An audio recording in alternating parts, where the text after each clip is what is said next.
السلام علیکم ورحمۃ اللہ وبرکاتہ۔ امید ہے آپ سب خیر و عافیت سے ہوں گے۔ اللہ تعالی ہمارے علم میں، ہمارے رزق میں برکت نازل فرمائے اور ہمیں نیک اعمال کرنے کی توفیق دے، آمین۔ آج ہم دیکھیں گے کہ اچھے خواب اور برے خواب کس کی طرف سے ہوتے ہیں۔ حدیث نبوی صلی اللہ علیہ وسلم کی روح سے اگر آپ میرے چینل پہ نئے ہیں تو میرے چینل کو لائک، سبسکرائب اور شیئر کریں، یہ آپ کی طرف سے صدقہ جاریہ ہوگا۔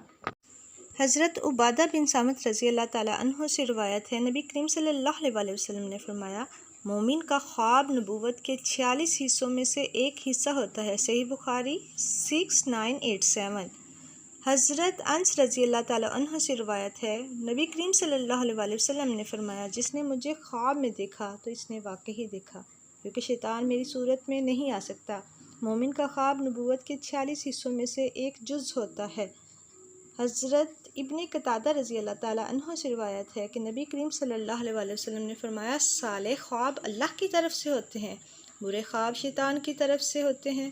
بس جو شخص کوئی برا خواب دیکھے تو وہ اپنی بائیں طرف کروٹ لے کر 3 مرتبہ تھو تھو کرے، شیطان سے اللہ کی پناہ مانگے، وہ خواب بد اس کو نقصان نہیں دے گا اور شیطان کبھی میری شکل میں نہیں آ سکتا۔ 6995 حدیث نبی سنیں اور اسے آگے پہنچائیں۔ جزاک اللہ خیرا کثیرا۔